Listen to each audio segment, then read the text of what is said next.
오늘 말씀 우리 민수기 14장 1절서부터 우리 함께 말씀 나누도록 하겠습니다. 자, 1절부터 3절까지 말씀 같이 한번 봉독할게요. 1절서부터 3절까지 다 같이 시작.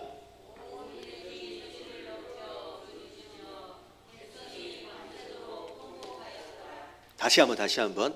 자, 이거 녹음되는 거예요. 왜 안 하고 가만히 있어? 자, 1절서부터 3절까지 다 같이 다시 한번 시작. 온 회중이 소리를 높여 부르짖으며 백성이 밤새도록 통곡하였더라. 이스라엘 자손이 다 모세와 아론을 원망하며 온 회중이 그들에게 이르되 우리가 애굽 땅에서 죽었거나 이 광야에서 죽었으면 좋았을 것을 어찌하여 여호와가 우리를 그 땅으로 인도하여 칼에 쓰러지게 하려 하는가? 우리 처사가 사로잡히니 애굽으로 돌아가는 것이 낫지 아니하랴. 자, 가나안 땅 바로 앞에서 12정탐꾼이 보내졌는데 그 12명 가운데 오로지 2명만 믿음으로 하나님 앞에 나아갑니다. 하나님이 주시기로 한 땅이라는 거예요. 그래서 하나님 함께 하시면 우리가 반드시 이길 수 있다, 반드시 차지할 수 있다라고 오로지 2명만 고백했어요. 그리고 나서 나머지 10명은 우리는 그들에 비하면 메뚜기 같다는 거죠. 아무리 애를 써도 우리가 차지할 수 있는 땅이 아니다. 심지어는 조금 전까지만 해도 너무 좋은 땅이다 라고 평가해 놓고 나중에는 못 먹을 땅이다 라고 결론이 지어지니까 심지어 뭐라고까지 평가하느냐? 그 땅은 거민들을 뭐 하는 땅이래요? 잡아먹는 땅이래요. 그래서 들어가면 안 된다라고 이야기까지 하면서 하나님 앞에 불신앙으로 반응하는 모습이 나옵니다. 자, 그러면서 불신앙이 넘어서는 가운데 오늘 1절서부터 보니까 온 회중이 뭐 하기 시작했어요? 소리를 높여 부르짖으며 밤새도록 뭐 하기 시작했느냐? 통곡하기 시작합니다. 그러면서 지금까지 인도해 왔던 이 모세와 아론을 향하여 원망하기 시작하는데 뭐라고 원망하는 거예요? 차라리 어디에 있었던 것이 낫다. 애굽 땅에서 종살이하다가 죽는 게 나았었다는 거죠. 그렇지 않았다라고 한다면 그냥 광야에서 굶어 죽는 것이 훨씬 나았었다라는 거죠. 굳이 여기까지 끌고 와가지고 왜 우리와 더불어 우리의 자녀들을 왜 사로잡혀서 죽게 만들었느냐라고 이야기를 하는 상황이 벌어진 거예요. 자, 이 상황은 어떤 상황이냐? 자, 우리가 예수님을 만났어요. 신앙생활을 시작했어요. 자, 어떻게 보면 나름대로 기대를 했을 겁니다. 신앙생활을 시작하면 하나님이 이런 복도 주시고 저런 복도 주시고 어떻게 보면 만사 형통할 길에 대하여 기대하는 그런 마음도 있었을 거예요. 근데 막상 신앙생활을 시작해 보니까 좋은 일도 있지만 어떤 일도 있어요. 신앙을 가졌다라고 하는 것으로 말미암아 손해보는 일도 있고요, 억울한 일 당하는 일도 있고요, 어려움도 당할 때도 있다라고 하는 거죠. 어떻게 보면 하나님께서 우리를 위하여 연단시켜 가시기 위해서 허락하시는 고난의 과정들도 우리 삶 가운데 있다는 거죠. 근데 그런 어려운 일을 딱 만나는 순간 어떤 마음이 든 거예요? 차라리 뭐 하지 않은 게 낫다. 예수 믿기 전에가 더 낫다는 거예요. 그래서 어떻게 하고 싶다는 거예요? 거꾸로 홍해를 건너가 버리고 싶다, 믿기 전의 모습으로 돌아가고 싶다라고 하는 마음을 갖는 거죠. 여러분, 이것이 하나님으로 하여금 분노하도록 만들어갔어요. 내가 너희를 어떻게 구원해 냈는데, 내가 어떻게 지금 이때까지 인도해 냈는데 이제 와서 하는 얘기가 뭐냐면 믿지 않았을 때가 훨씬 낫다라는 거예요. 이게 사실은 지금 구약 시대로 보니까 그저 10가지 기적과 더불어 홍해를 가르시고 만나를 내리시고 뭐 구름기둥 불기둥으로 인도하시고 정도의 이제 상황이죠. 신약 시대로 넘어와서 보면 우리를 구원하시기 위해서, 우리를 애굽에서 구원하시기 위해서 어떤 대가를 지불하셨어요? 예수 그리스도의 목숨의 대가를 지불하셨는데 지금 좀 어려워졌다고, 지금 좀 힘들어졌다고 뭐라고 불평하고 있느냐? 차라리 믿지 않았을 때가 더 낫지 않았느냐라고 하는 불평을 한다라는 거죠. 그게 하나님으로 하여금 분노하게 만들었습니다. 심지어는 4절에 보니까 무슨 일까지 벌어져요? 하나님께서 세우신 모세와 아론을 지도자로 인정하지 못하겠다는 거예요. 갈아치우겠다는 거예요. 그래서 4절에 보니까 자, 우리가 우리 마음대로 뭐 하자는 거예요? 한 지휘관을 세워서 어디로 돌아가자? 애굽으로 돌아가자. 근데 사실은 애굽으로 사실 돌아갈 수가 없어요. 돌아간들 그들이 받아줄 리가 없지요. 왜냐하면 떠나면서 어떻게 하고 떠났어요? 여러분 10가지 기적들을 통하여 애굽을 쑥대밭을 만들어 버렸고요. 심지어 홍해를 건너는 과정을 통하여서 그 애굽에 있는 거의 대부분의 군사들을 어떻게 시켜버렸어요? 홍해 안에다 수장을 시켜서 어떻게 보면 애굽으로 돌아가면 왼수 중에 왼수가 돌아온 상황이 벌어져요. 돌아갈 수도 없음에도 불구하고 이런 상황의 이야기들을 합니다. 자, 그런 가운데 자, 이미 백성들은 마음이 돌이켜졌고 마음 가운데 분노가 이만큼 올라왔기 때문에 이 군중들은요, 이럴 때 건들면 돼요, 안 돼요? 안 돼요. 이럴 땐 건드리면 안 돼요. 왜냐하면 군중 심리라는 게 한꺼번에 우하고 일어날 때는 아무도 건드리면 안 돼요. 그때는 걷잡을 수 없는 상황이 벌어지는데, 그럼에도 불구하고 자 6절에 보니까 누가 나서기 시작해요. 자, 여호수아와 갈렙이 그 옷을 찢으면서 하나님 앞에 이제 백성들에게 나아가기 시작합니다. 어떻게 보면 이건 뭘 건 거냐면 목숨을 건 거예요. 이 군중들이 한꺼번에 들고 일어나 버리면요, 여러분 두세 사람 정도는 아무것도 아니거든요. 근데 일어나서 하는 얘기가 뭐냐? 자, 7, 8, 9절 말씀 같이 한번 읽어볼게요. 다 같이 시작. 이스라엘 자손이 온 회중에게 말하여 이르되 우리가 두루다니며 정탐한 땅은 심히 아름다운 땅이라. 여호와께서 우리를 기뻐하시면 우리를 그 땅으로 인도하여 들이시고 그 땅을 우리에게 주시리라. 이는 과연 젖과 꿀이 흐르는 땅이니라. 다만 여호와를 거역하지는 말라. 또 그 땅 백성을 두려워하지 말라. 그들은 우리의 먹이라. 그들의 보호자는 그들에게서 떠났고 여호와는 우리와 함께 하시느니라. 그들을 두려워하지 말라 하나. 자, 그런 상황에서도 여호수아와 갈렙이 담대한 마음으로 그들에게 선포합니다. 여러분 몇 대 몇이에요? 숫자로 계산하면 그냥 대충 저들은 60만 명이고 지금 이쪽 편은 몇 명이에요? 그 여호수아와 갈렙하고 또 더 치면 모세하고 아론하고 한 4명 정도. 그러니까 60만 명 대 4-5명밖에 안 되는 거예요. 근데 그럼에도 불구하고 여호수아와 갈렙이 담대하게 선포합니다. 하나님의 뜻을. 여러분들이 다수결, 많은 다수의 여러분들이 이게 쫄아서는 안 되는 거예요. 진짜로 하나님의 뜻이 이거다라고 하는 것에 대한 확신이 있다라고 한다면 숫자와 관계하지 말고 숫자 때문에 겁먹지 마시고 여러분 담대하게 하나님의 뜻을 전할 줄 아는 것이 여러분 이게 진짜 용기인 줄로 믿습니다. 진짜 용기 있는 행동인 거예요. 아니다, 하나님의 뜻은 이거다. 너희들이 아무리 많은 숫자로 위협한다고 하지만, 근데 역시나 아니나 다를까 10절에 보면 무슨 일이 벌어져요?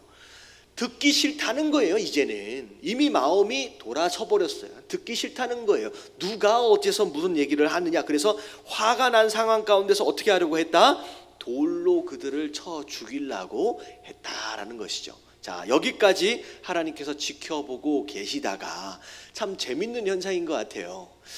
여러분 이런 일들이 벌어지면 먼저 하나님이 좀 나서서 말씀해 주시면 얼마나 좋을까? 여러분 그런 생각은 해보신 적 없는가?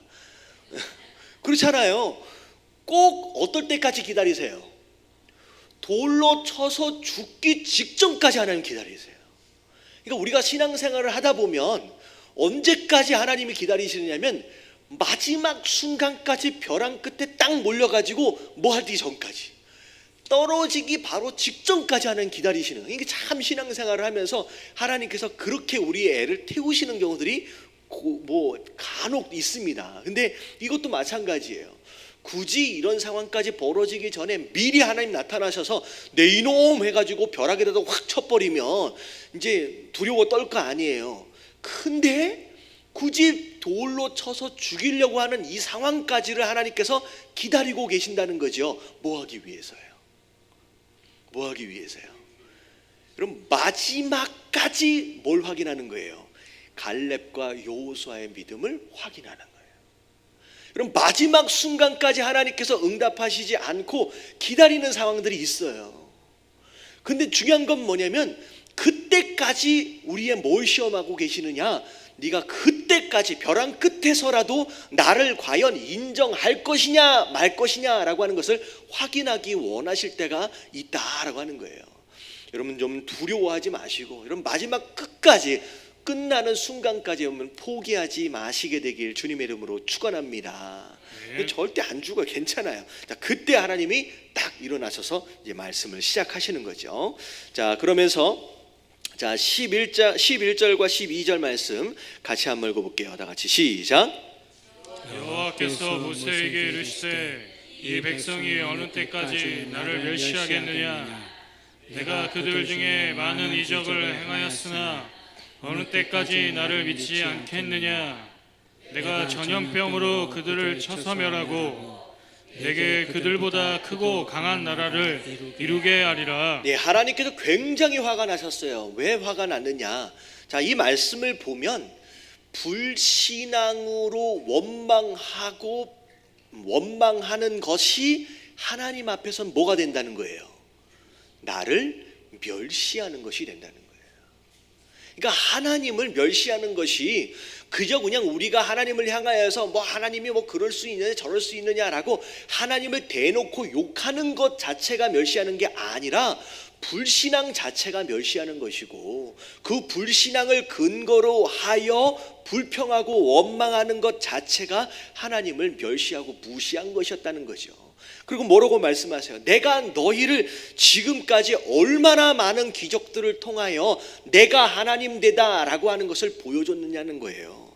내가 어느 때까지 기다려줘야 참아줘야 그제서야 네가 나를 믿겠느냐라고 말씀하시는.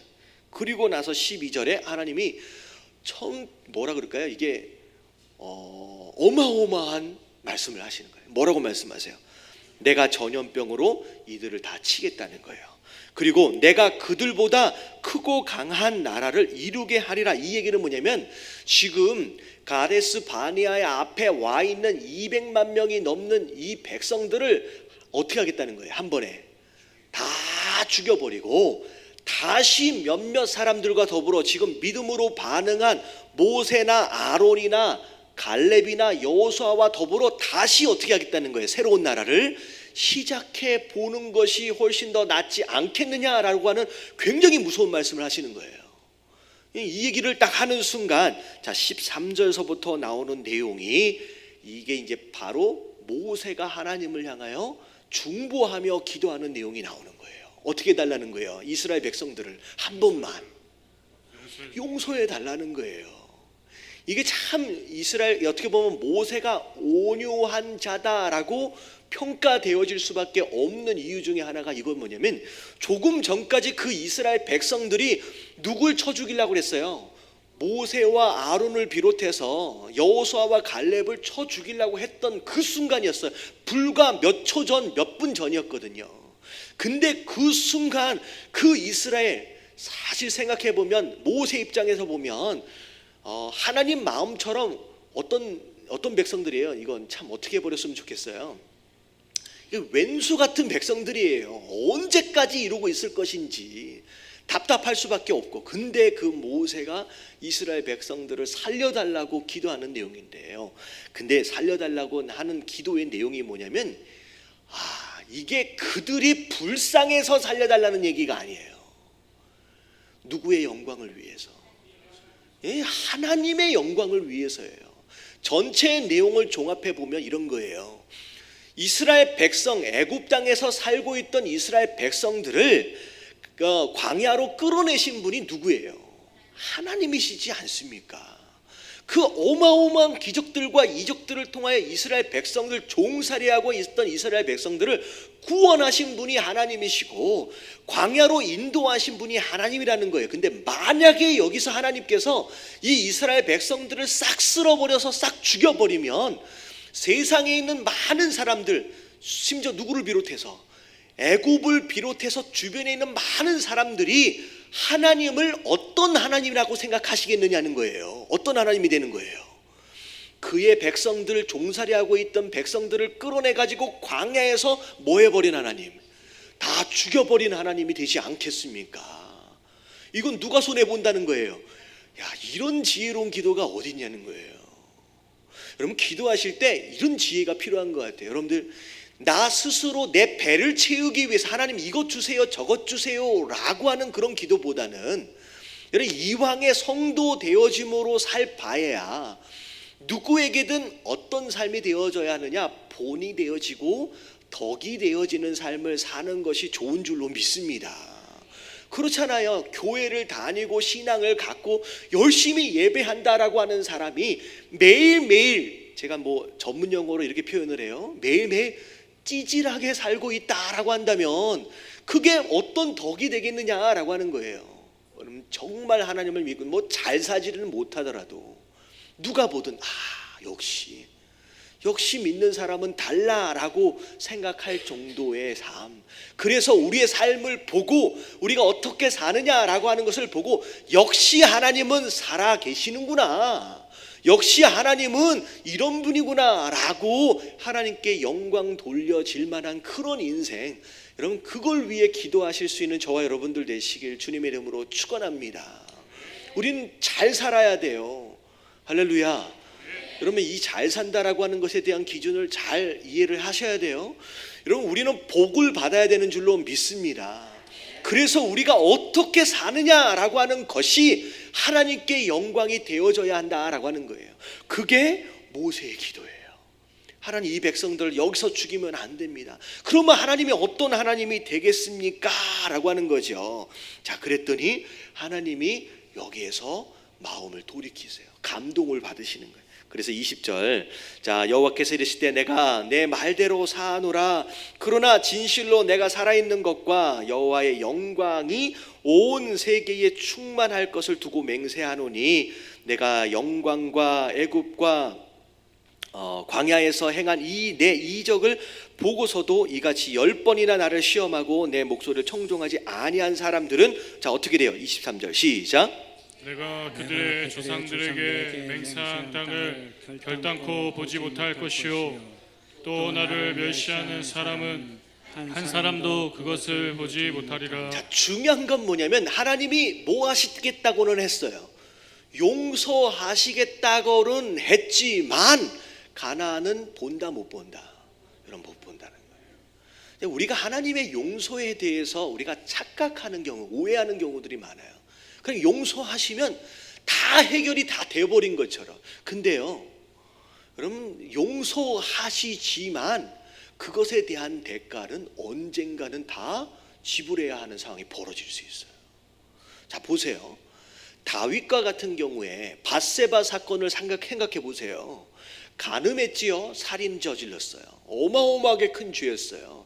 사실은 용서받기 쉽지 않은 죄였거든요. 근데 하나님의 은혜로 말미암아 용서를 받았어요. 근데 받았음에도 불구하고 그 죄에 대한 대가를 평생 그 가정 안에서 톡톡히 다 치르는 거예요. 그 죄에 대한 잔재가 어디까지 넘어가요? 그러니까 그 성적인 죄, 그 살인에 대한 죄가 자식들까지 그대로 넘어가고요.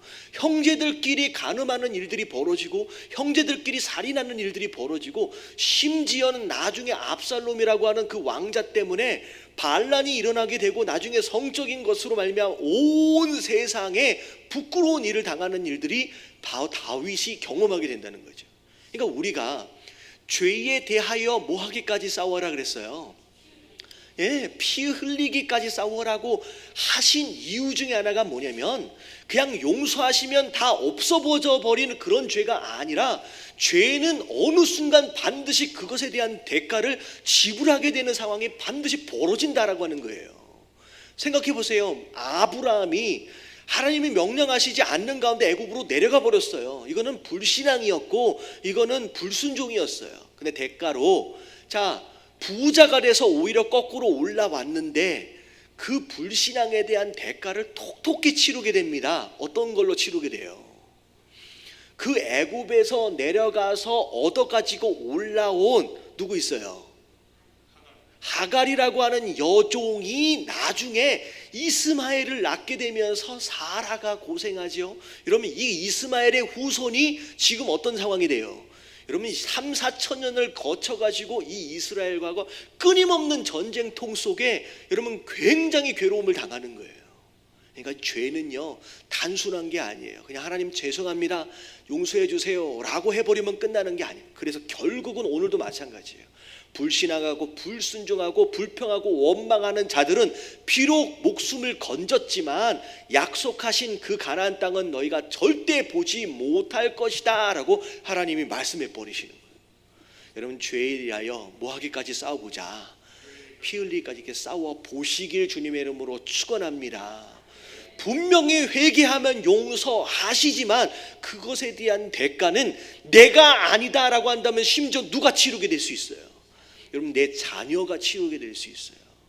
여러분, 주변을 잘 돌아보세요. 신앙생활 하면서 주변에 있는 많은 사람들을 돌아보면 부모가 지은 죄 때문에 자녀들이 고생하는 경우들이 얼마나 많은지, 그 자녀들이 부모를 똑같이 닮아서 똑같은 죄를 짓고 있고요, 그 지은 죄가 그 자녀들에게 똑같이 거슬러 내려가고요. 여러분, 이런 연결고리를 여러분 끊어야 하는 줄로 믿습니다. 근데 24절에 보니까 그러나라고 시작하고 있어요. 끝까지 목숨이 위험해지는 그 상황들을 다 무릅쓰고 하나님을 향하여 믿음으로 고백했던 누구와 누구예요? 갈렙과 여호수아만큼은 어떻게 된다는 거예요? 그 땅에 들어갈 것이다, 그 땅을 차지할 것이다. 여러분, 이게 공평한 거예요. 할렐루야. 여러분, 이게 공평한 거죠.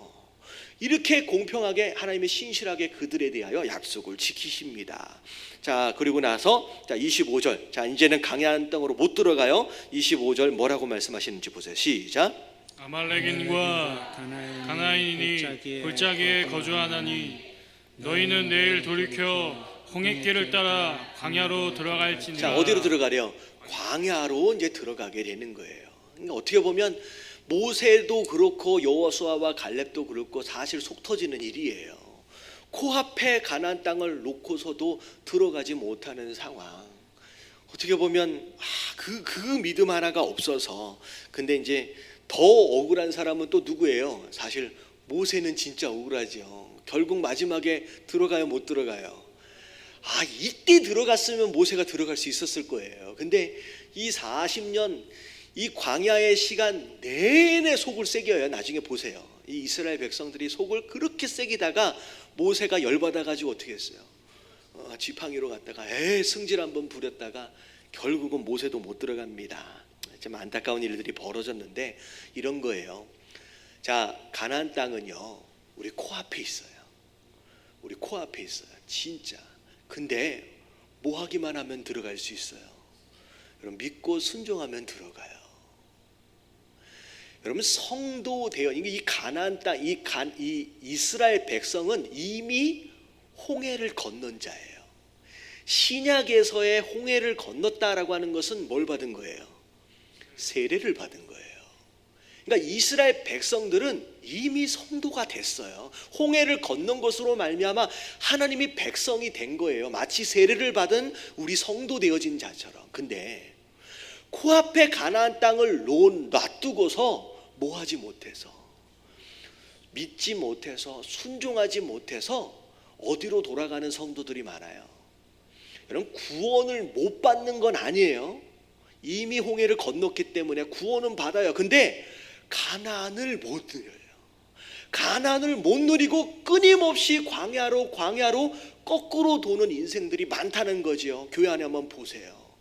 분명히 성도 되어진 자로서 10년씩 20년씩 신앙생활하고 있으면서도 이상하게 복을 못 누려, 이상하게 축복을 못 받아요. 그게 뭐냐면 잘 들여다보세요. 뭘 잘못했는가? 우리 안에 뭐가 없는 경우, 믿음이 없고 순종하지 못해요. 결정적인 순간에 믿음으로 반응하지 못하고 결정적인 순간에 순종하지 못하는 것으로 말미암아 아쉽게 다시 광야로 돌아가는 일들이 얼마나 많은지. 이러면 이렇게 사는 인생들이 신앙생활을 하는 성도들 가운데 몇 %나 될까요?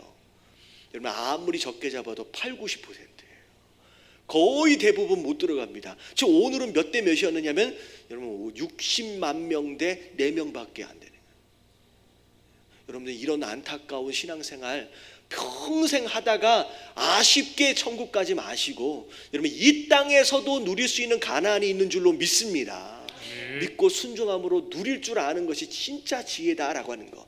근데 잘 생각해 보세요. 결정적인 순간이에요.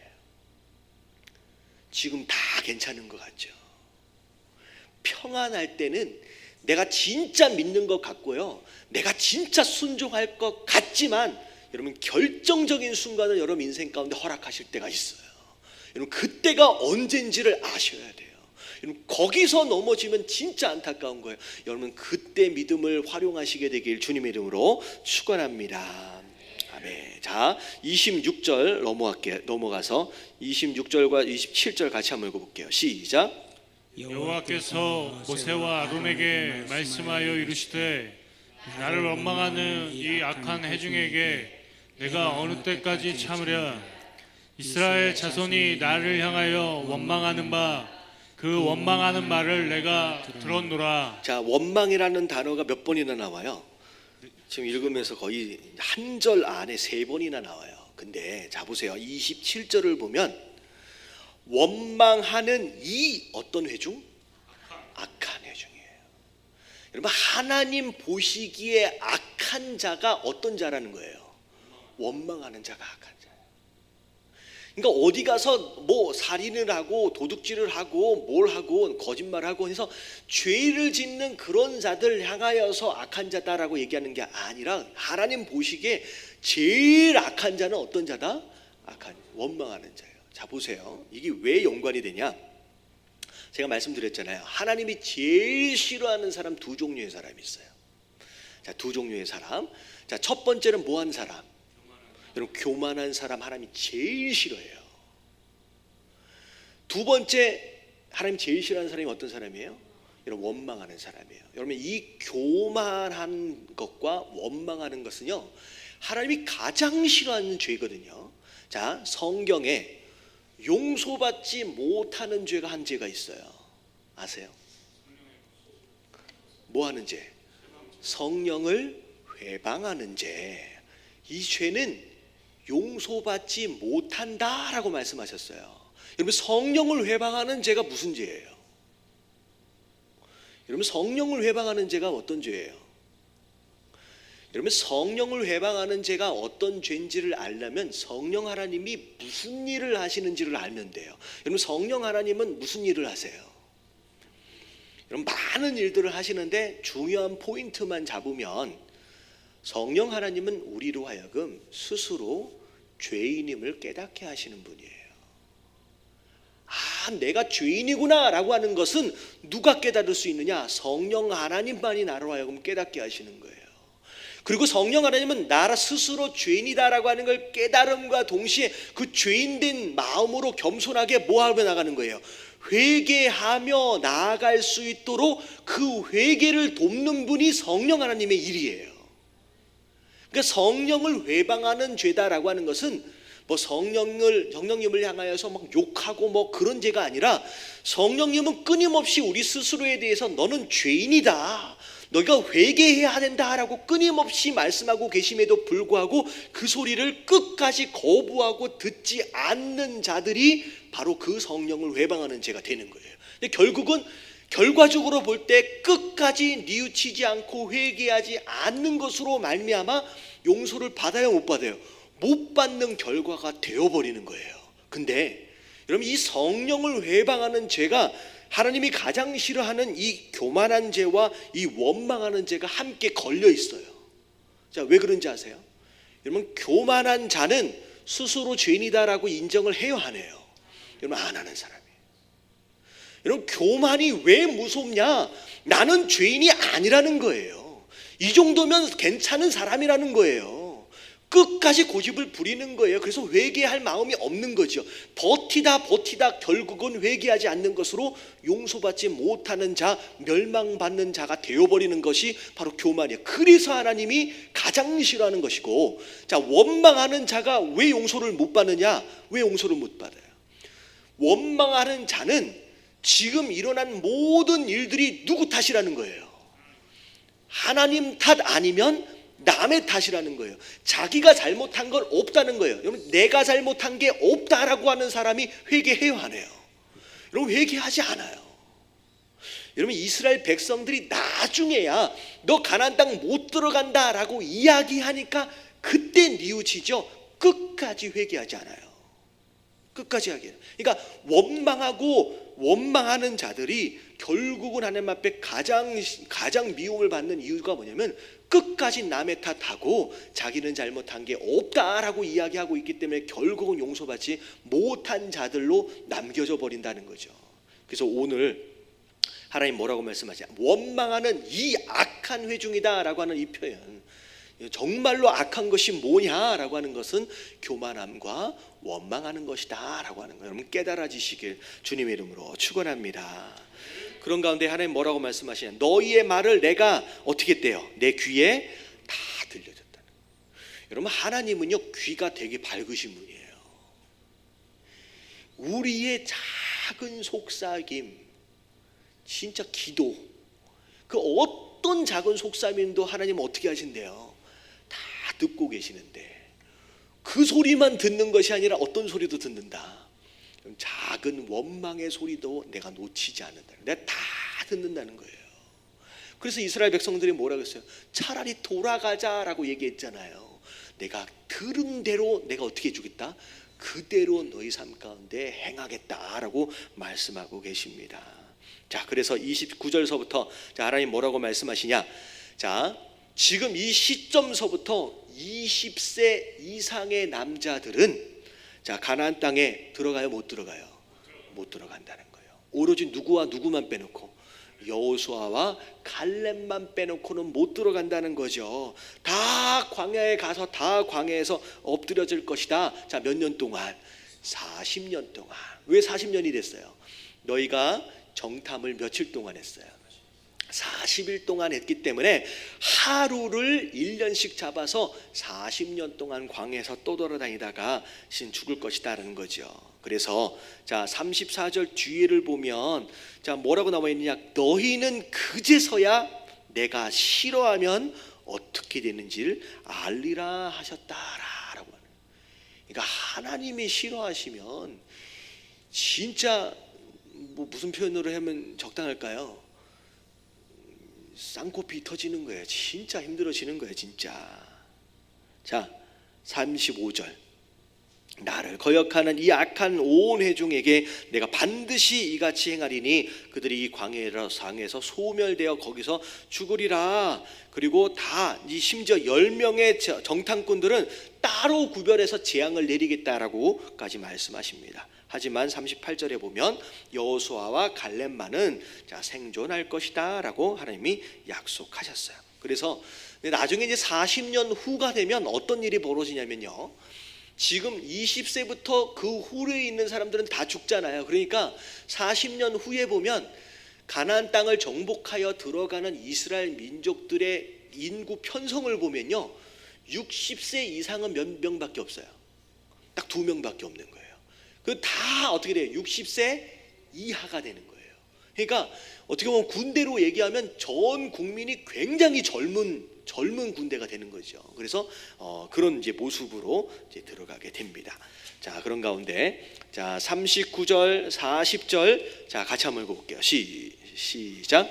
모세가 이 말로 이스라엘 모든 자손에게 알림해 백성이 크게 슬퍼하여 아침에 일찍이 일어나 산 꼭대기로 올라가며 이르되 보소서 우리가 여기 있나이다.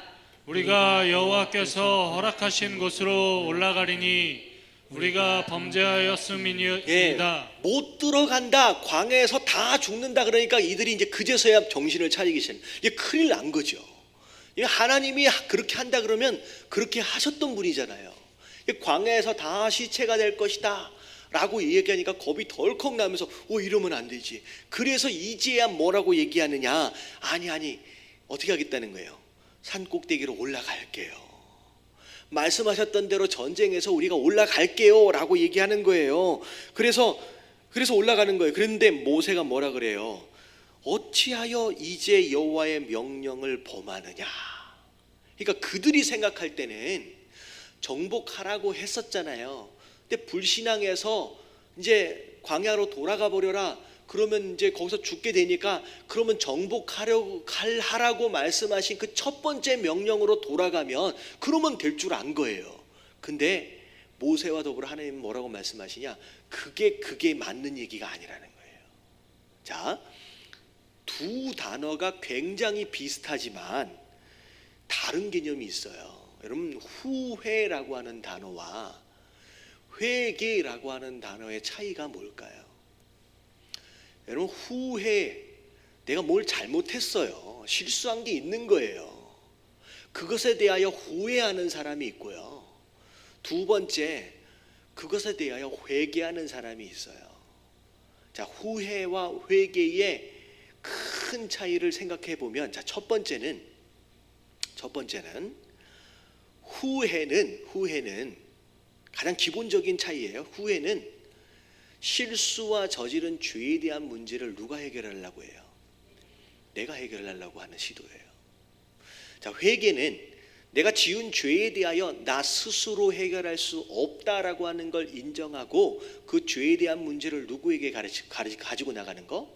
하나님께 가지고 나가는 것이 후회와 회개의 가장 중요한 차이입니다. 근데 이 두 단어가 표면적으로 드러났을 때 또 어떤 차이로 나타나느냐? 자, 후회는 내가 저지른 죄에 대하여 뉘우치는 마음이 있는 거예요. 근데 회개는 뉘우치는 마음과 더불어 뭐가 함께 따라오는 거예요? 여기가 순종이 따라가는 거예요.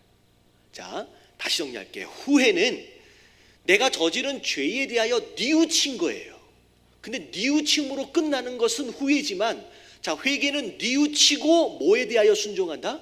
하나님의 말씀에 대하여 순종하는 거예요. 자, 여기에서 진짜 회개했으면 이스라엘 백성들은 뉘우치고 나서 뭐에 순종했어야 돼요?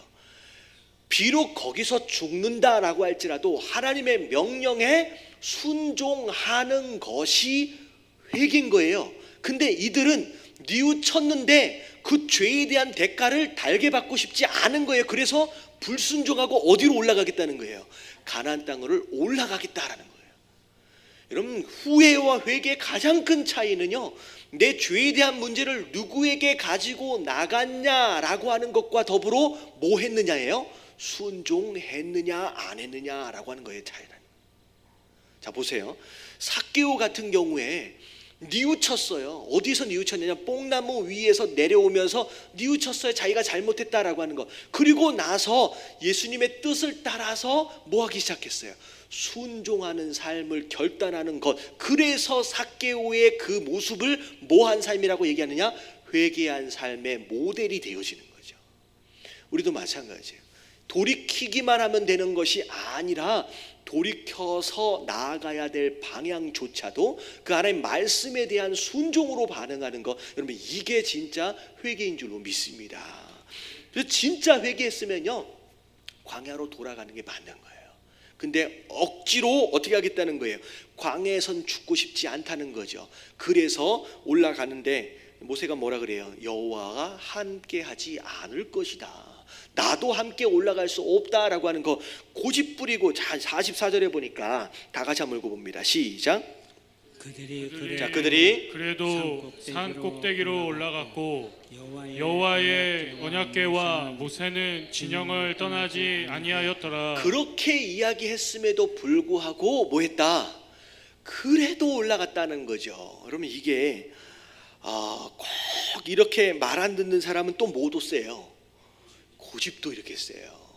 그 말을 안 들어. 그래서 끝까지 고집을 부리다가 어떤 상황이 벌어졌는지 45절에 보니까 패배하게 되고 어마어마하게 많은 사람들이 칼에 전쟁통에 죽게 되었다라고 하는 것이죠. 그래서 우리가 생명의 삶, 이게 제목에 나와 있잖아요. 뭐라고 나와 있어요? 진정한 회개는 뭘 동반한다? 순종을 동반한다는 거예요. 그래서 내가 잘못했습니다 라고 했을 때 심지어 하나님께서 그 죄에 대한 대가를 네가 받아라 라고 말씀하신다면 그것까지도 우리가 받아낼 수 있는, 그게 순종이에요. 그랬을 때 그게 뉘우침을 넘어 후회를 넘어 회개가 되어질 수 있다라는 거죠. 이제 결국 거기에서 이스라엘 백성들이 크게 당하고 이제 결국 어떻게 됐어요? 이제 광야로 들어갈 수밖에 없는 안타까운 상황이 이제 벌어졌습니다. 자, 그리고 나서 15장으로 넘어와서 자 1절 말씀을 볼게요. 1절 같이 한번 읽어봅니다. 시작. 여호와께서 모세에게 말씀하여 이르시되 2절까지 이스라엘 자손에게 말하여 그들에게 이르라 너희는 내가 주어 살게 할 땅에 들어가서 야, 참 어떻게 보면 광야로 돌아갈 수밖에 없는 상황 가운데서도 하나님은 그들과 함께 약속했던 것들을 끝까지 붙들고 가시는 거예요. 어떻게 보면 원망하고 불평하는 것으로 말미암아 어떻게 보면 광야에서 죽게 되어버린 자들, 하지만 그들의 자손들까지 포기하지 않으시는 거죠. 그 약속을 지켜내기 위해서 이제 앞으로 들어가야 할 그 땅 안에서의 삶을 함께 준비하는 작업이 이제 여기서부터 시작이 됩니다. 자, 3절을 보면 자, 어떤 내용들이 나오느냐? 여호와께 화제나 번제나 서원을 갚는 제사나 낙헌제나 정한 절기제의 소나 양을 여호와께 향기로 드릴 때에, 한마디로 말하면 하나님께 뭐 드릴 때? 제사를 드릴 때에는 이렇게 나오는 거죠. 자, 우리가 이제 여기서 이제 알아야 될 게 뭐냐면 우리가 이스라엘이 하나님 앞에 드리는 제사의 종류들에 대해서 좀 우리가 좀 알 필요가 있어요. 우리가 자주 반복해서 말씀을 드렸으니까 이제 다 알고 계실 것 같은데, 자, 이스라엘의 대표적인 제사가 몇 가지가 있어요. 자, 5가지. 자, 앞자만 떼서 얘기하면 번, 소, 화, 속, 소. 자, 첫 번째가 번제. 모든 제물을 남김없이 다 하나님 앞에 태워서 드리는 거예요. 그래서 무슨 뜻이라 그랬어요? 하나님 앞에 100% 다 헌신하여 드리는 삶의 모습, 그게 무슨 제? 번제다. 그 다음 두 번째가 무슨 제예요? 자, 소제. 소제는 짐승으로 드리는 제사가 아니라 곡식으로 드리는 제사인데, 곡식을 그냥 가지고 나온 게 아니라 어떻게 가지고 나와요? 가루로 빻아서 고운 가루가 된 상황 가운데서 하나님 앞에 드린다라고 했어요. 그래서 그 고운 가루의 의미가 뭐예요? 하나님 앞에 부서지고 깨어진 상한 심령의 마음, 그게 바로 소제의 뜻이다라고 말씀을 드렸어요. 자, 그 다음에 화목제. 자, 화목제는 무슨 제사예요? 짐승의 재물의 나쁜 것들은 다 빼가지고 진영 바깥에다 다 던져버려요. 자, 그리고 안에 있는 좋은 것들은 제사장과 더불어 가족과 더불어 함께 나누어 먹는 거예요. 이건 하나님과 우리와의 관계가 회복되어진 것에 대한 감사다라고 말씀을 드렸어요. 자, 속죄제, 속건제, 이 2가지 제사는 죄를 사하는 제사예요. 근데 되게 비슷하지만 2개를 분리해서 생각을 하면 어떤 제사냐? 속죄제는 내가 죄를 저질렀지만 저지른 죄로 인하여 누군가가 피해를 보지 않았어. 재정적으로든 육체적으로는 피해를 보지 않았으면 그건 그냥 율법만 어긴 거예요. 그러면 무슨 제사를 드리느냐? 속죄제를 드리고, 자, 속건제는 내가 죄를 진 것으로 말미암아 누가 다쳤거나 누가 재정적인 재물적인 손해를 봤다라고 한다면 속건제도 드려야 할 뿐만 아니라 피해를 준 것만큼의 몇 배? 4배를 함께 갚아야 되는 것까지를 얘기하는 게 속건제다라고 말씀을 드렸어요. 자, 그래서 자, 이걸 지금 말씀드리는 이유는 뭐냐면 이 모든 제사가 지금 하나님 앞에 드려져야 하는데, 자, 보세요. 4절에 보면 헌물을 드리는 자는, 제사를 드리는 자는 반드시 그 제사 안에 뭘 가지고 나오래요? 고운 가루를 섞어서 가지고 나서, 그래서 소제를 함께 드려야 한다라고 얘기하고 있어요. 그리고 5절서부터 나올 때는 번제를 드릴 때에 반드시 또 뭘 함께 드려라? 전제를 함께 드려라 라고 얘기했어요. 자, 소제는 아까 아침에 말씀을 드렸죠. 전제가 뭐예요? 전제는 액체로 되어진 것을 하나님 앞에 드리는 거예요. 그래서 기름을 드리든지 아니면 포도주를 드리든지 액체로 된 것을 하나님 앞에 드리는 거예요. 근데 액체로 드리는데 이 전제가 의미하는 것이 뭐냐?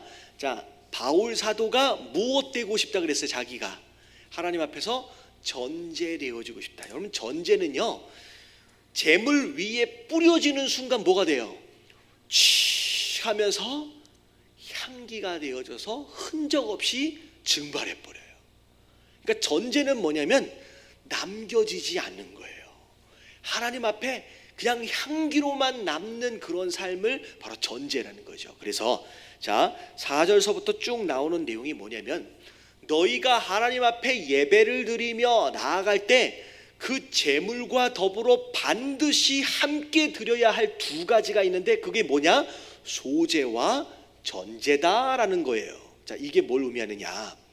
오늘날 우리가 어떤 예배를 드리든지 그 예배 안에 반드시 있어야 할 우리의 마음의 자세와 태도를 의미하는 거예요. 우리의 마음의 자세와 태도, 반드시 소제되어진 마음, 반드시 전제되어진 그 태도가 우리 모든 예배 안에 다 있어야 된다는 거예요. 자, 그래서 자, 소제는 뭐라 그랬어요? 깨어지고 부서진 상한 심령이에요.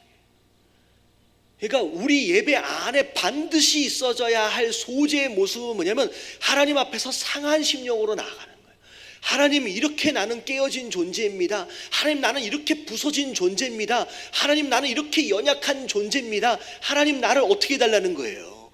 나를 구원하여 주시옵소서. 나를 붙잡아 주시옵소서. 하나님이 아니면 나는 한 시간조차도, 하루조차도 나는 서 있을 수도 없습니다 라고 하는 상한 심령, 내 죄에 대한 안타까운 마음으로 회개하며 눈물을 흘리며 나가는 그런 상한 심령이 어떤 예배를 드리든 반드시 포함되어져 있어야 된다는 거예요. 이게 소제가 있는 예배의 모습이에요.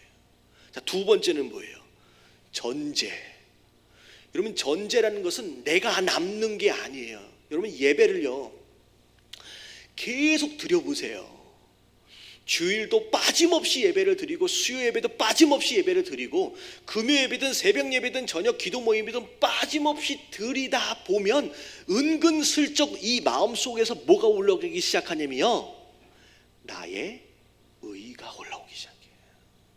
그래도 나만큼 이렇게 예배를 드리면, 그래도 나만큼 이렇게 열심을 내면 하면서 예배를 드리는 가운데 나 스스로의 의가 이렇게 올라오는 거예요. 제가 그런 말씀 드렸잖아요. 제가 LA에서 사역을 할 때 제가 새벽 예배 사역을 7, 8년을 했어요.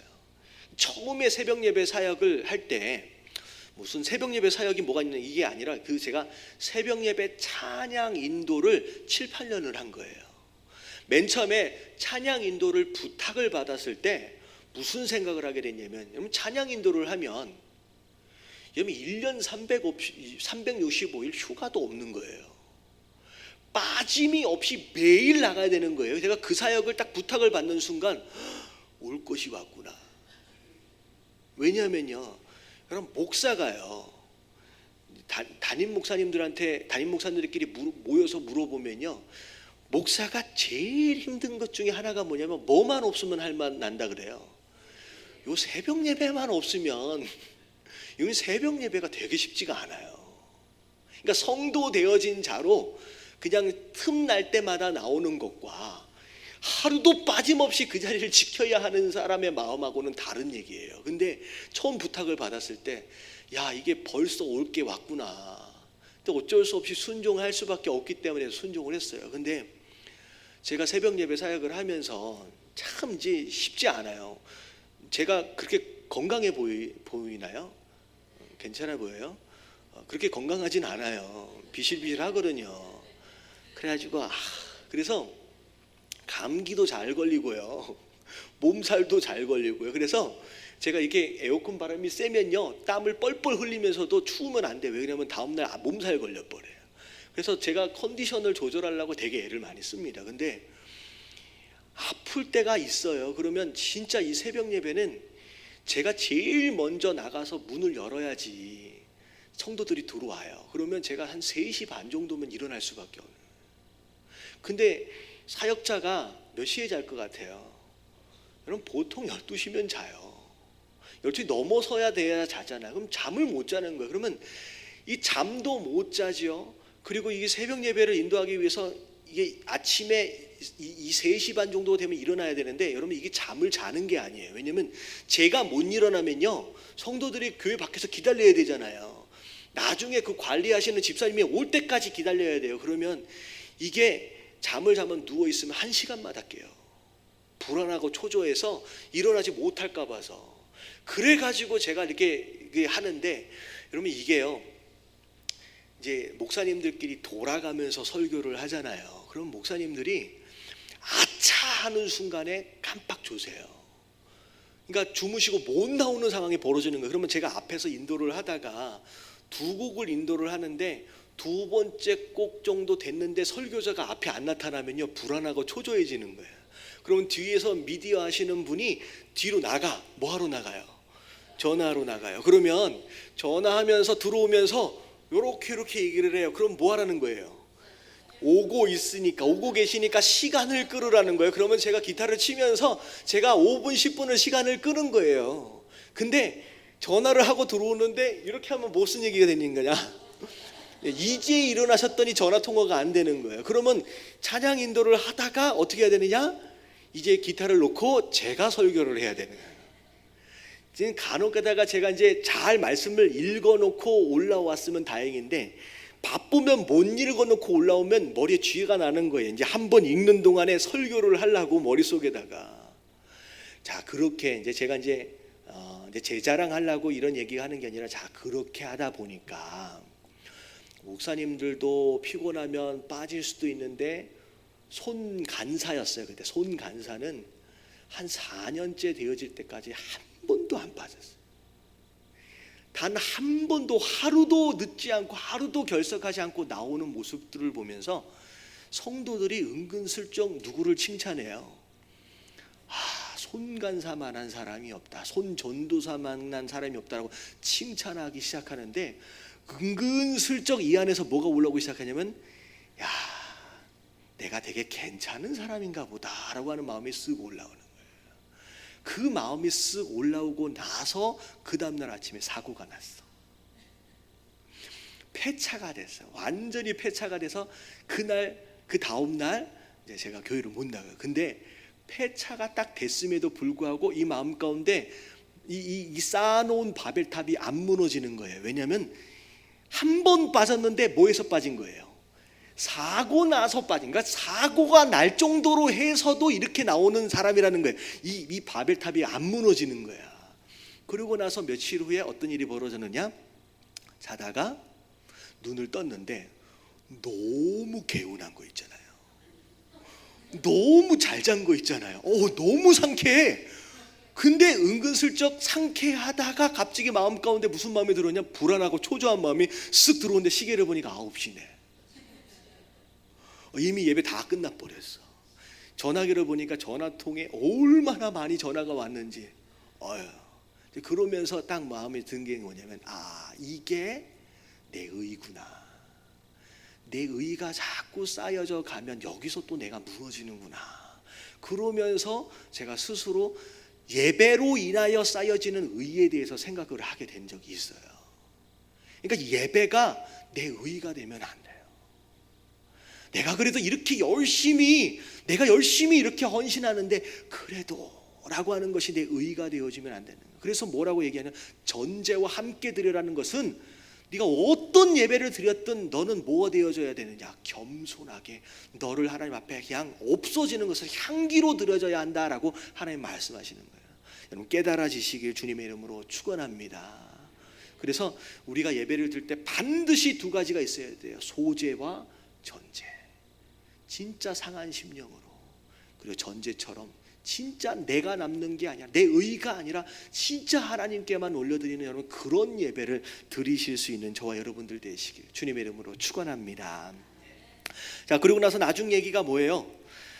이제 이 제사의 법은 본토에서 태어난 사람이든 어디에서 태어난 사람이든 동일하게 예외 없이 그렇게 드려져야 할 것이다 라고 하나님 말씀하십니다. 자 그리고 나서 그 제사에 대한 이야기가 끝나고 나서 18절 19절 한번 읽어볼게요. 다 같이 시작. 이스라엘 자손에게 말하여 이르라. 너희는 내가 인도하는 땅에 들어가거든 그 땅의 양식을 먹을 때에 여호와께 거제로 드리되. 자, 거제라는 게 나와요. 거제는 무슨 제사하는 방법인데요. 제물이 있으면 하나님 앞에 이렇게 올려드리는 거예요. 손을 이렇게 올려서 이건 하나님의 것입니다 라고 올려드리는 거예요. 근데 지금 제사를 얘기를 하는데 거제를 드리라고 하는데 지금 무슨 내용이냐, 너희가 어디 들어갈 때 내가 인도한 땅에 들어가거든, 가나안 땅 안에 들어가거든 이에요. 그러면 처음 양식이 얻어지게 되면 그걸 어떻게 하라고 하는 거예요? 하나님 앞에 거제로 드리라는 거예요. 이걸 왜 말씀하셨느냐, 자, 이스라엘 백성들이 가나안 땅에 살았을 때는 뭘 먹고 살았어요? 여러분, 만나를 먹고 살았어요. 그래서 하나님께서 내려주신 거예요. 그래서 누가 주신 거라고 생각해요? 여러분, 하나님이 주신 거라고 생각했어요. 그리고 주신 것을 그냥 거두기만 하면 됐거든요. 근데 가나안 땅에 들어가는 순간서부터 뭐가 멈췄다? 만나가 멈췄어요. 그때부터는 뭐 하기 시작했어요? 첫 해에는 그들이 수고하지 않는 것으로 자연스럽게 난 것을 먼저 먹었어요. 근데 두 번째 해서부터는 뭐 하기 시작했어요? 경작해야만 먹는 삶이 된 거예요. 자, 이게 무슨 내용이냐, 만나처럼 이미 하나님께서 눈에 보이는 것처럼 주신 것에 대해서는 이건 하나님이 주신 거지, 이건 하나님 것이지 라고 구별할 줄 아는데, 가나안 땅 안에 들어가서 내가 땀 흘리고 내가 수고해 보니까 그것으로 얻어진 양식들에 대하여 누구 것이라고 생각해요? 내가 땀 흘렸으니까, 내가 수고했으니까 내 것이라고 생각할 수 있다는 거죠. 그래서 하나님 뭐라고 말씀하시냐, 너희는 들어가서 얻어진 양식에 대해서는 먼저 뭐 하면서 먹어야 돼요? 거제로 드리고 나서. 이 거제는 내가 비록 땀 흘리고 내가 비록 수고했지만 이건 누가 주신 겁니다? 하나님이 주신 겁니다. 하나님 것입니다 라고 하는 것을 고백하고 나서 너희가 그 양식을 먹으라고 말씀하시는 거예요. 오늘날도 마찬가지예요. 분명히 내가 일주일 동안 고생하고 땀 흘리고 힘들어서 번 거잖아요. 그러면 우리 마음 가운데 무슨 생각이 드냐면, 내가 수고했으니까 이 돈은 누구 거다, 내 거다, 내가 본 거다 라고 착각한다는 거예요. 근데 하나님 뭐라고 말씀하시냐, 그게 아니라는 거예요. 네가 수고할 수 있도록 직장 주신 것도 누가 하는 거예요? 하나님이 하신 것도. 그리고 그 수고할 수 있도록, 땀 흘릴 수 있도록 건강 주시고 시간 주시고 환경 허락하신 것도 누가 하신 거예요? 하나님이 하신 거라는 거예요. 네가 수고했지만 네 것이 아니다라고 하는 거, 그걸 하나님 앞에 고백할 수 있어야 된다라고 하는 거. 여러분은 내가 벌었다요, 내 것인 것처럼 착각하지 마시길 주님의 이름으로 축원합니다. 자, 그리고 나서 22절 23절 자, 같이 한번 볼게요. 자, 다 같이 시작. 너희가 그릇 범죄하여 여호와가 모세에게 말씀하신 이 모든 명령을 지키지 못하되 곧 여호와께서 모세를 통하여 너희에게 명령한 모든 것을 여호와께서 명령한 날 이후부터 너희 대대에 지키지 못하여. 자, 여기까지요. 자, 이 22절서부터 쭉 나오는 내용, 특별히 29절까지는 하나님이 이스라엘 백성들 보고 지키라고 율법을 주셨어요. 율법을. 근데 율법을 지키라고 주셨는데 그릇 범죄하여라고 나와 있어요. 이것을 영어로 보면 unintentionally라고 나와 있어요. 이게 무슨 뜻이냐면 의도적이지 않은 상황 가운데서 저질러 버린 거예요. 그러니까 내가 율법을 어기려고 한 게 아니라 실수로 그 율법을 어길 수밖에 없었던 거죠. 자, 이 내용을 보면 어떤 내용이 나오느냐, 만약에 실수로 그런 죄를 저질렀다라고 한다면, 자, 어떻게 하라는 거예요? 회중의 죄를 사하기 위해서 제사장이 속죄제를 드려야 할 것이다 라고 나와 있어요. 이건 이제 대속죄일이거든요. 그러니까 그리고 나서 이제 27절에 보니까 만약에 개인적으로 실수로 죄를 지었다라고 한다면 그 개인도 속죄제를 드려라라고 말씀하시는 거예요. 자, 율법을 주실 때 이미 하나님은 우리가 율법을 다 지킬 만한 능력이 없다는 것을 아셨다, 모르셨다? 다 아시는 거예요. 우리가 완전하지 않다라고 하는 걸 하나님 이미 아시는 거예요. 그래서 율법을 주시는 순간 함께 이 얘기를 나누시는 거예요. 만약에 실수로 어기면 어떻게 하라는 거예요? 용서받을 길을 허락하셨다라는 거예요. 여러분, 하나님은 율법을 우리를 힘들고 죽이려고 주신 것이 아닌 줄로 믿습니다. 자, 제가 이제 이 설교를 준비하면서 제가 어떤 목사님 설교가 기억이 났어요. 무슨 설교의 내용이냐면 그 모세가 하나님 앞에 이 십계명을 받으려고 시내산에 올라가잖아요. 사실 돌판을 가지고 올라간 것도 아니에요. 첫 번째는 돌판도 누가 준비했었어요?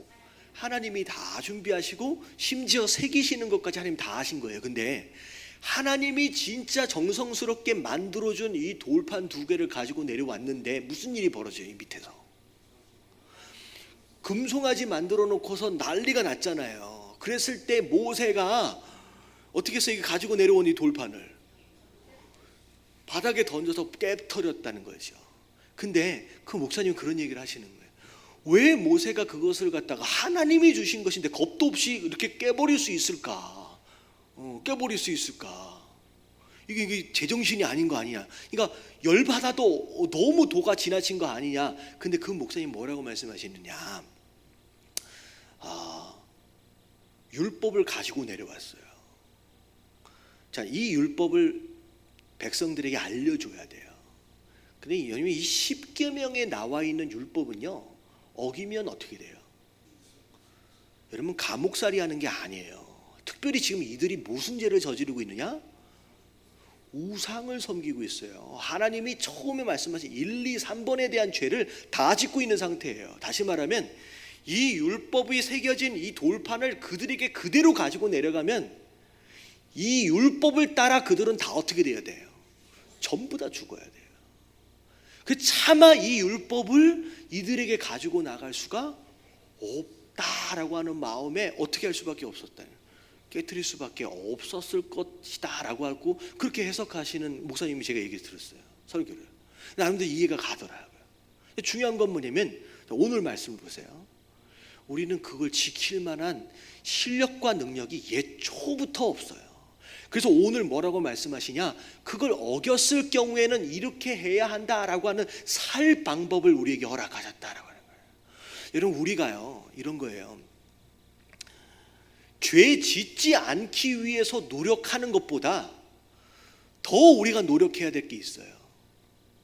죄 지었을 때 돌이키는 것을 더 노력하세요. 제가 부부 세미나를 들어가서 제가 이런 이제 강의를 들은 적이 있어요. 제일 위험한 부부가 어떤 부부냐? 연애할 때 한 번도 싸워본 적이 없는. 왜 그러냐면 싸워본 적이 있는 부부는 뭐 하는 것도 알아요. 화해하는 법을 알아요. 근데 싸워본 적이 없는 부부는 한 번 싸우면 화해할 줄을 몰라서 그 작은 싸움 하나로 어떻게 돼버려요? 그 가정이 한순간에 망가져 버릴 수도 있다는 거예요. 여러분, 이게 되게 중요한 거예요. 왜냐하면요, 여러분 부부끼리 안 싸우려고 노력하는 것도 중요하지만 여러분 화해하는 것에 전문가가 되어야 돼요. 너무 이상한가? 여러분, 화해하는 걸 잘해야 돼요. 화해하는 걸. 여러분, 하나님도 마찬가지예요. 하나님께 내가 죄를 절대 지어서는 안 된다라고 하는 것보다 더 중요한 게 뭐냐면 내가 죄를 지었을 때 하나님과 뭐 하는 방법을 알아야 돼. 화해하는 방법을 아는 게 중요한 거예요. 다윗이 왜 하나님 앞에 인정받았어요? 뭘 잘했어요? 화해를 잘해. 진짜 말도 안 되는 죄를 지었음에도 불구하고 뭘 잘했어? 화해를 너무 잘해요. 회개를 잘했어요. 그러니까 하나님이 이 다윗을 끝까지 품으시는 거예요. 근데 사울은 어떻게 됐어요? 그렇게 큰 죄도 아니었어요. 생각해 보세요. 다윗과 비교했을 때 그렇게 큰 죄도 아니었는데도 그럼에도 불구하고 왜 버림을 받았느냐? 사울은 하나님과 화해하는 법을 모르는 거예요. 회개할 줄을 모르는 거예요. 그러니까 그 한 번의 죄에 그대로 버림을 다 받아버린다는 거죠. 저 오늘 이야기는 뭐냐면 율법을 지켜야 되는 건 맞아요. 하지만 우리는 예초부터 율법을 지킬 만한 능력도 실력도 원래부터 없다. 하나님 말씀하시잖아요. 그래서 화해하는 방법을 가르쳐 주시는 거예요. 여러분 힘들고 어렵고 쓰러질 때마다 여러분 하나님 앞에 나아감으로 회개함으로 화해하심으로 여러분 회복을 잘 하실 수 있는 저와 여러분들 되시길 주님의 이름으로 축원합니다. 그래서 화해하는 게 더 중요한 거예요. 옆에 계신 분들에게 인사 좀 해주세요. 화해를 잘해야 한답니다. 그렇다고 야 싸워도 된대 뭐 이러면 안 돼요. 싸워도 안 되겠지만 가능하면 사이좋게 지내야 되겠지만 화해를 잘해야 돼요. 화해를. 그러면 가정 안에서도 그렇고 교회 안에서도 그렇고 사람과의 관계, 하나님과의 관계도 마찬가지예요. 다 마음에 들게 그렇게 사이좋게 잘 지낼 수 있을 것 같아요? 안 그래요. 여러분 죽자 살자 당신 아니면 안 됩니다 라고 해가지고 이렇게 쫓아다녔던 그 사람과도 결혼하고 나니까 또 싸우잖아요. 안 맞잖아요. 뭐 서로 그러고 사는데 화해를 잘해야 돼요. 자, 그런데 30절 31절의 내용은 뭐냐면 의도적으로 죄를 지은 사람이 있어요. 고의로라고 나와 있어요. 고의로. 그러면 어떻게 하래요? 이건 고의로 죄를 지으면 용서받을 길이 있어요, 없어요? 여기는 되게 무서워요. 용서받을 길을 말씀하시지 않고 고의로 죄를 지은 자는 나를 비방한 것이다. 나를 멸시한 것이다. 그래서 어떻게 한다? 내 백성에게서 끊어버릴 것이다 라고 굉장히 엄하게 처벌하는 모습을 보이게 됩니다. 자, 이게 뭐냐면 자, 고의라고 하는 것은 쉽게 설명하면 이게 죄인지 아닌지 알고 지은 거예요? 모르고 지은 거예요? 알고 지은 거예요. 여러분 이게 어떻게 설명되어질 수 있느냐? 예배를 한 번이라도 더 드린 자에게 있어지는 책임이에요. 그럼 내가 예수님 못 만났을 때는 죄가 아닌 줄 알았어요. 여러분 예수 믿고 나서 얼마 안 됐을 때는 예배 몇 번 안 드리고 말씀 많이 안 봤을 때는 이런 것까지 죄였나 싶을 정도로 잘 모르고 살았어요. 근데 말씀을 보면 볼수록 예배를 드리면 드릴수록 야 이런 것까지 죄구나. 예수님 말씀하시잖아요. 누군가를 실제로 죽인 것도 살인이지만 그 자를 향하여 미워하는 마음을 가진 것도 살인이다. 우리가 배운 거예요. 깨달은 거예요.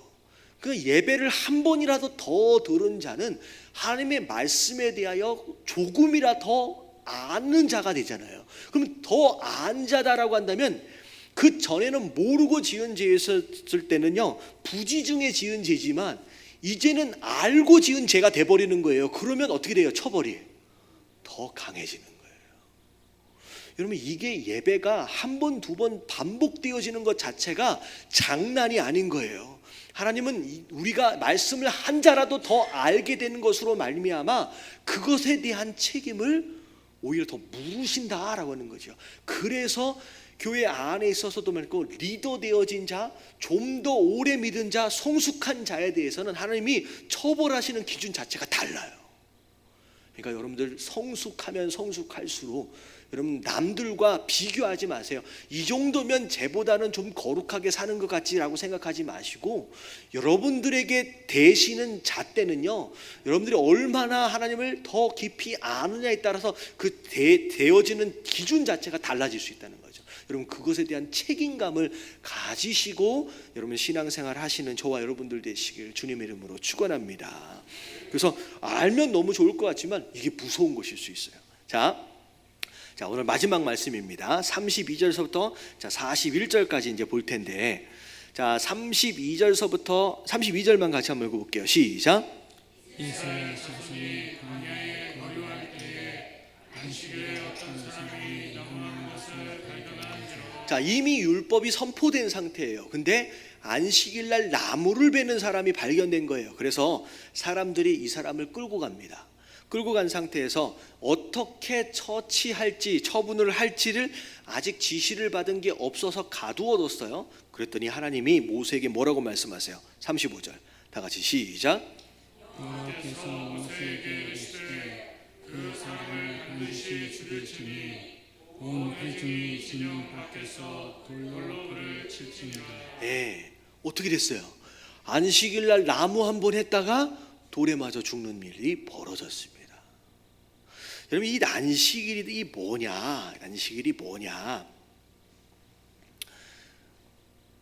율법적인 개념 안에서 어떻게 보면 안식한다라고 하는 것을 날을 정해놓고 하나님이 지키라고 말씀하신 건데, 사실은 이건 하나님 백성 되어짐의 정체성이에요.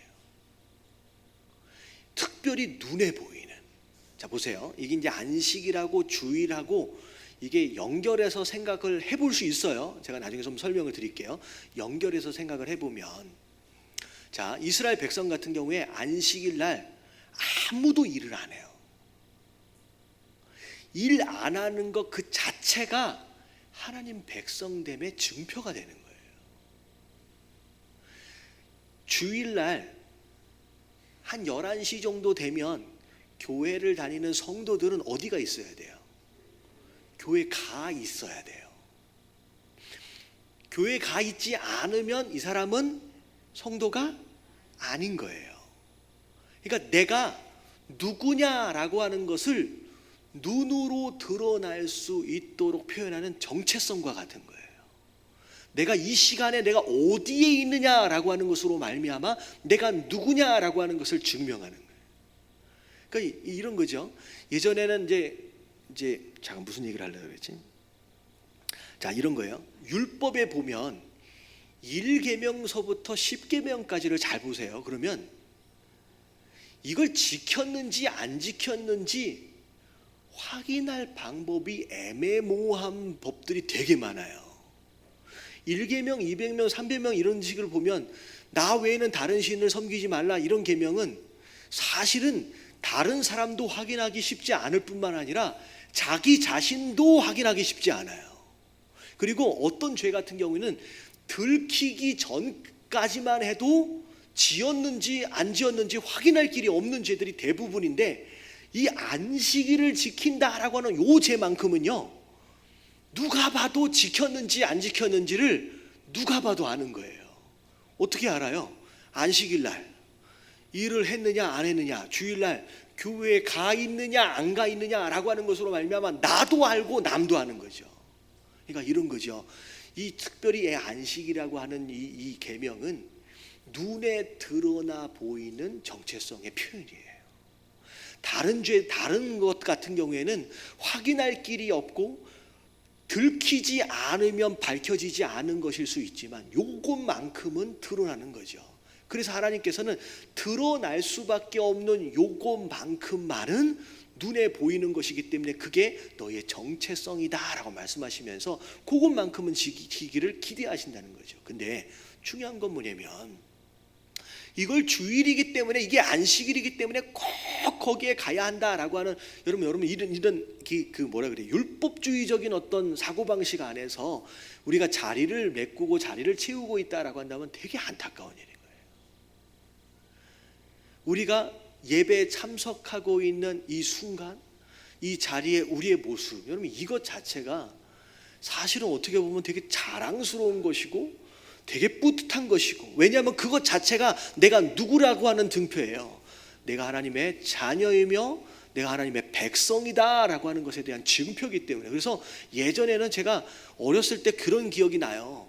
저희 이제 할아버지 할머니 같은 경우에 예배당 갈 때 그 성경책을 이렇게 딱 들고서 나가요. 누구든 볼 수 있게끔. 나는 누구라는 거예요? 나는 교회 다니는 사람이야. 나는 성도야.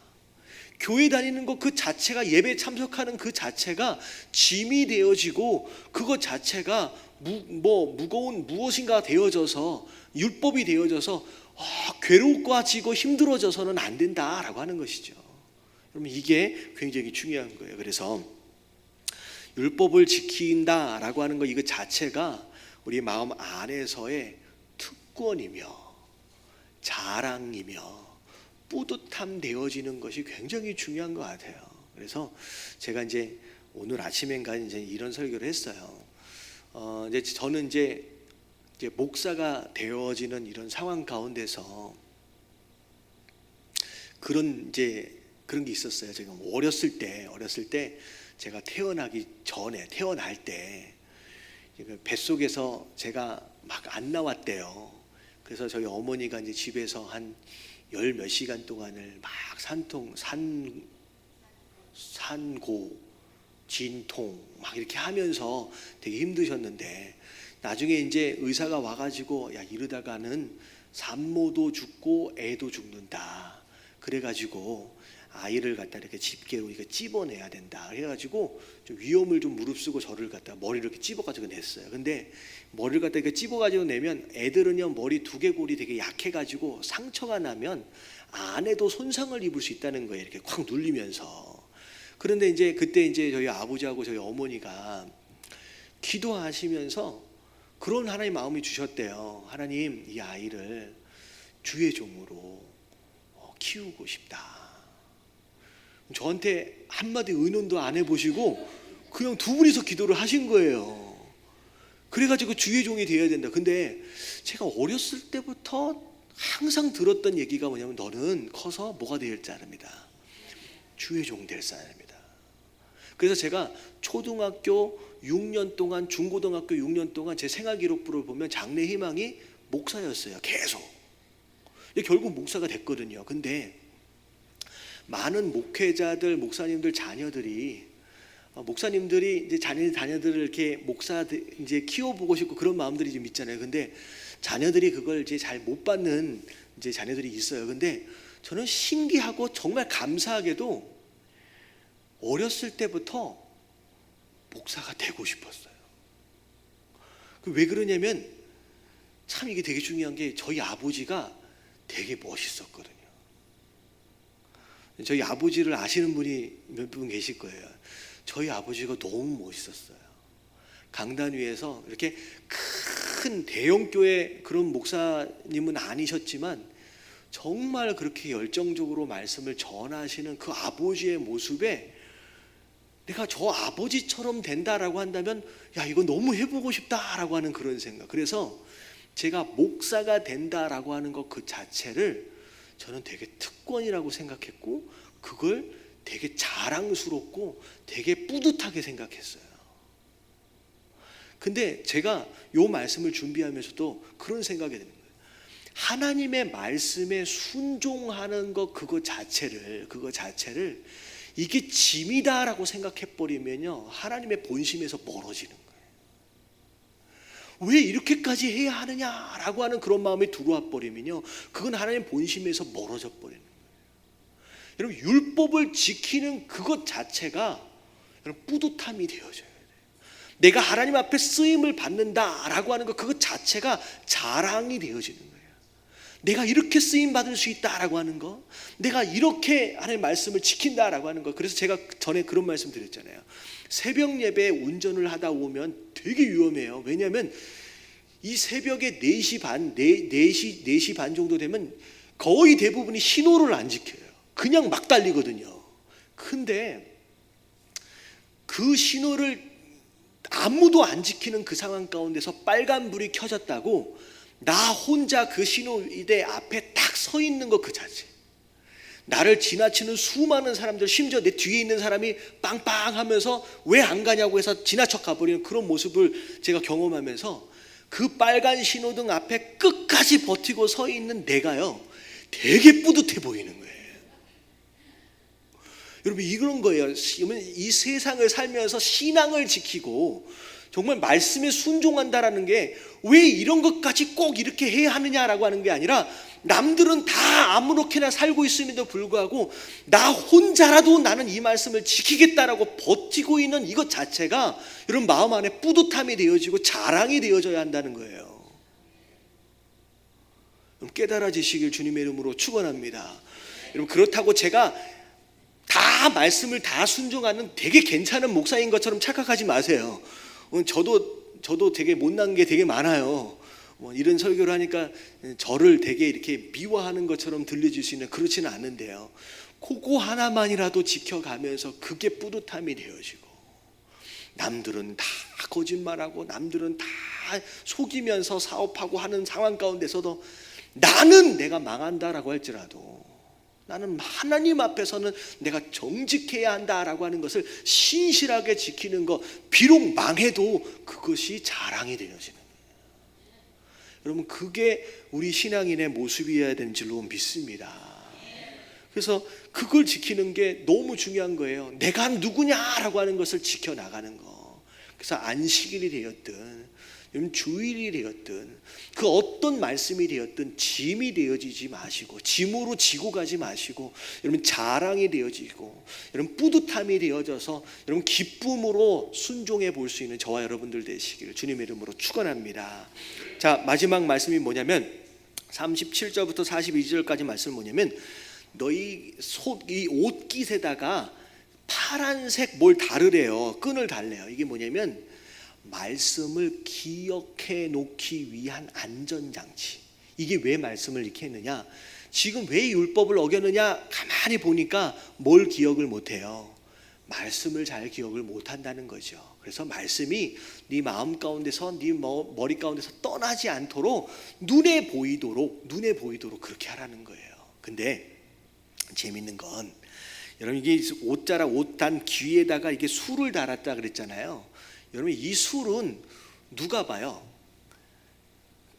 매 달고 다니는 나도 보지만 또 누가 봐요? 다른 사람이 봐요. 여러분 이게 되게 좋은 안전장치예요. 왜냐하면 나도 그 말씀을 보면서 기억해야 되지만 다른 사람들은 내가 이걸 달고 있는 것으로 말미암아 내가 누굴 섬기는 자로 알아요.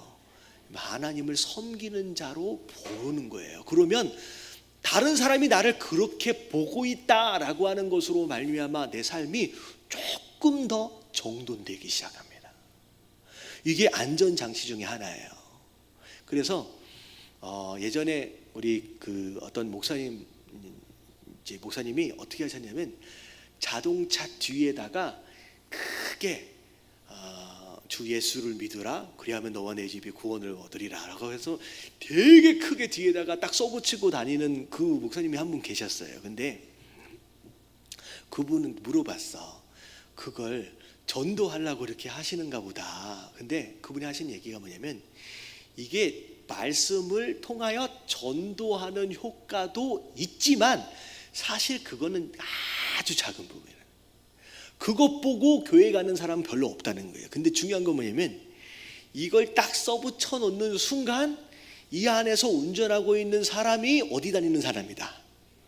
교회 다니는 사람이라는 거예요. 그걸 자기가 느낀다는 거예요. 그래서 어떻게 해요? 운전을 할 때 절대 과속하지 못하고 절대 신호 위반하지 못하게 되었다라는 거예요. 그러니까 이게 내가 보고 기억하는 것으로 안전장치가 될 뿐만 아니라 남이 보는 것을 알고 있는 것으로 말미암아 스스로의 삶을 정돈할 수 있는 또 다른 안전장치가 된다는 거예요. 그래서 나중에 우리 교회도 기회가 되면 이따만하게 크게 교회 이름을 새겨가지고 차에다가 다 붙이고 다니라고 한번 나눠줄 생각이에요. 그러면 우리 교인들은 절대 신호 위반 안 하고 절대 과속 안 하고 안전하게 주여. 여러분 이게 하나님 말씀하신 게 뭐냐면, 우리가 어느 때든지 쓰러질 수 있어요. 우리 말씀을 붙잡지 않으면 어느 때든지 쓰러질 수 있으니까 네가 기억하고 남들이 보는 것을 의식하면서 그렇게 쓰러지지 않도록 조심하라 라고 하는 하나님의 의도인 줄로 믿습니다. 그래서 오늘 말씀을 통하여 하나님이 여러 가지 또 말씀들이 있었는데, 무엇에 순종해야 되고 무엇에 또 하나님 앞에 나아가야 되는지 또 기억하시면서 우리 결단하시는 가운데 우리 또 기도하는 시간 갖도록 하겠습니다.